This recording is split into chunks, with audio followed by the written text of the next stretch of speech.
तो यहाँ पर आप राइट साइड में जो स्ट्रक्चर देख रहे हैं, यह एक बैक्टीरियोफेज लैम्डा का स्ट्रक्चर है, जिसे हम फेज लैम्डा या फिर लैम्डा फेज भी कहते हैं।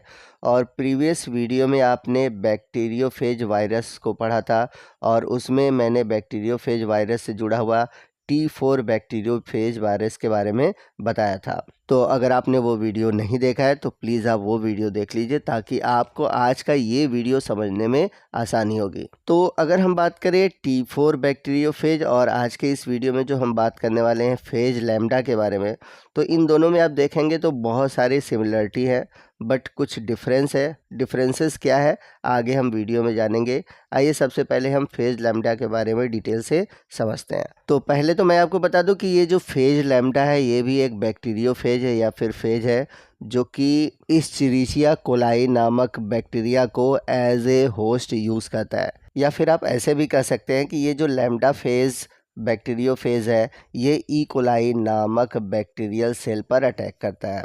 अब बात करते हैं इसके स्ट्रक्चर की। तो जैसा कि मैंने प्रीवियस वीडियो में भी आपको बताया हुआ है कि जो वायरसेस होते हैं वो केवल दो ही कंपोनेंट से बने होते हैं।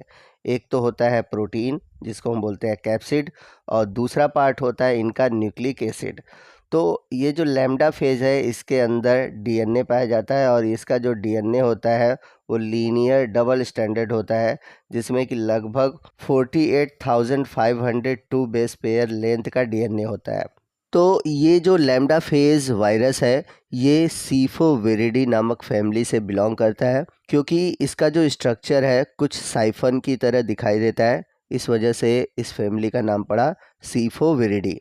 अगर इलेक्ट्रॉन माइक्रोस्कोप की सहायता से इसके स्ट्रक्चर को देखें तो इसमें आपको तीन अलग अलग पार्ट दिखाई देंगे। जो सबसे पहला पार्ट है वो है हेड रीजन, सेकंड पार्ट है टेल रीजन, और जो थर्ड पार्ट है जिसे हम बोलते हैं जे चेन या फिर टेल फाइबर।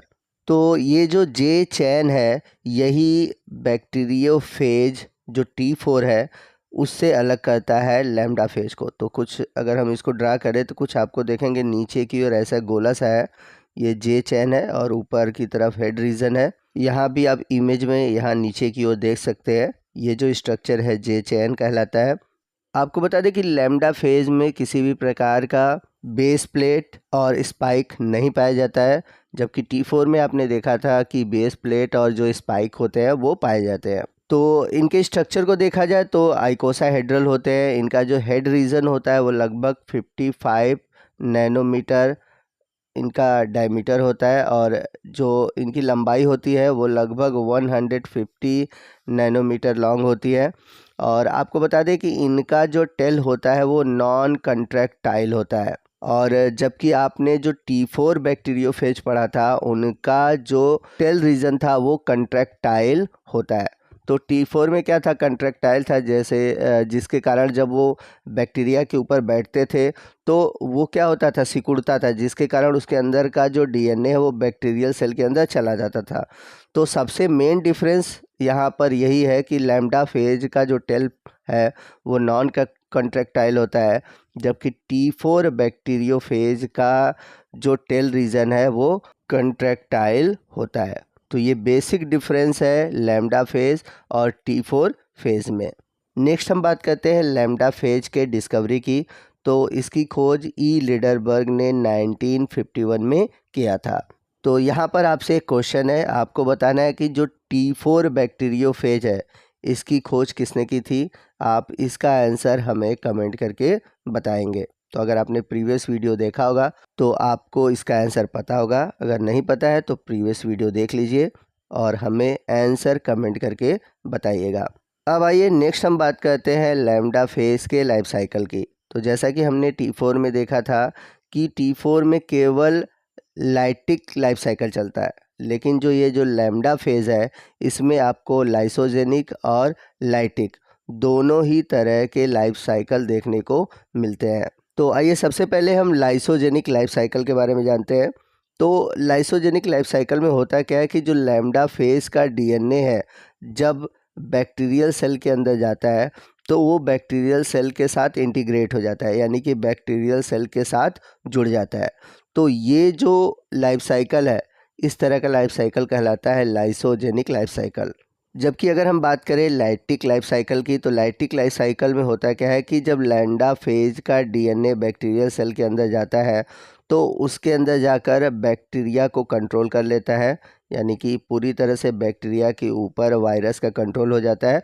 और होता क्या है कि वो बैक्टीरियल सेल के अंदर और भी ढेर सारे लैम्डा फेज वायरस को बनाने लगता है, और एक ऐसा कंडीशन आता है जब बैक्टीरियल सेल फट जाता है और उसके अंदर से नई ढेर सारे लैम्डा फेज वायरस निकलते हैं।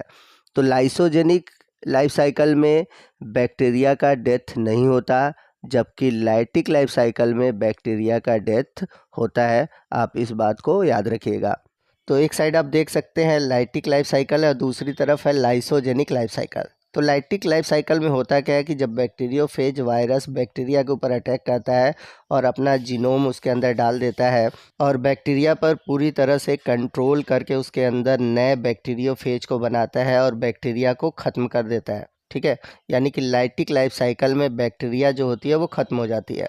वहीं राइट साइड आप देखेंगे कि जब बैक्टीरियोफेज अपना डीएनए बैक्टीरिया के अंदर डालता है तो बैक्टीरियोफेज का जो डीएनए है वो बैक्टीरियल डीएनए के साथ जुड़ जाता है, और जब बैक्टीरिया रिप्रोडक्शन करता है बाइनरी फिशन के थ्रू तो नए वाले बैक्टीरिया में उस बैक्टीरियोफेज का डीएनए चला जाता है। कहने का मतलब कि लाइसोजेनिक लाइफ साइकिल में बैक्टीरिया जो होता है वो ख़त्म नहीं होता, जबकि लाइटिक लाइफ साइकिल में जो बैक्टीरियल सेल है वो ख़त्म हो जाता है।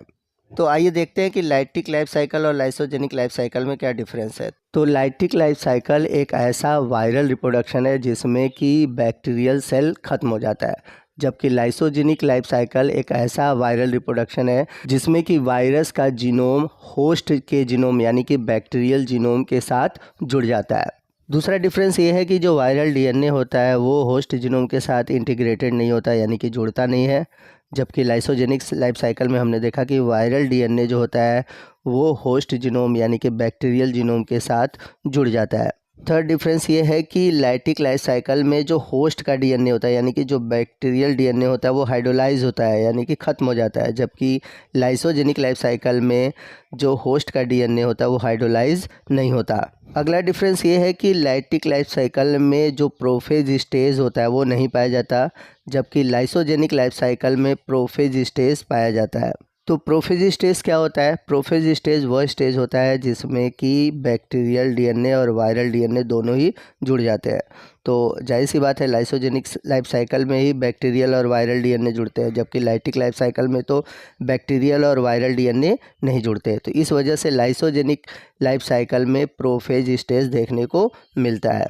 अगला और लास्ट डिफरेंस ये है कि लाइटिक लाइफ साइकिल में जो डीएनए रिप्लिकेशन होता है वायरल डीएनए का वो इंडिपेंडेंटली होता है, यानी कि अकेले ही वायरल डीएनए अपने आप को डिवाइड करता है, अपनी संख्या बढ़ाता है, जबकि लाइसोजेनिक लाइफ साइकिल में आप देखेंगे कि जो वायरल डीएनए है वो इंडिपेंडेंट नहीं होता, ये होस्ट सेल के साथ यानी कि होस्ट सेल के जो जीनोम है उसके साथ रिप्लिकेट होता है।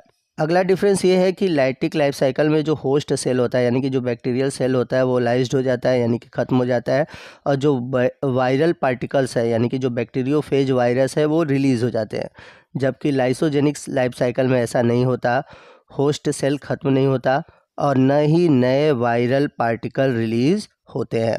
तो दोस्तों इसी के साथ हमारा आज का ये जो वीडियो है वो ख़त्म होता है, जिसमें कि हमने लैम्डा फेज वायरस के बारे में जाना और साथ ही साथ इसके जो रिप्रोडक्शन का तरीका है लाइटिक और लाइसोजेनिक, इन दोनों के बारे में भी जाना, इन दोनों में क्या डिफरेंस है इसके बारे में भी जाना। तो आपको आज का ये वीडियो कैसा लगा कमेंट करके ज़रूर बताइएगा। वीडियो अच्छा लगा हो तो प्लीज़ वीडियो को लाइक करिएगा, अपने दोस्तों में शेयर कीजिएगा। मिलते हैं अगले वीडियो में अगले टॉपिक के साथ, तब तक के लिए जय हिंद, जय भारत।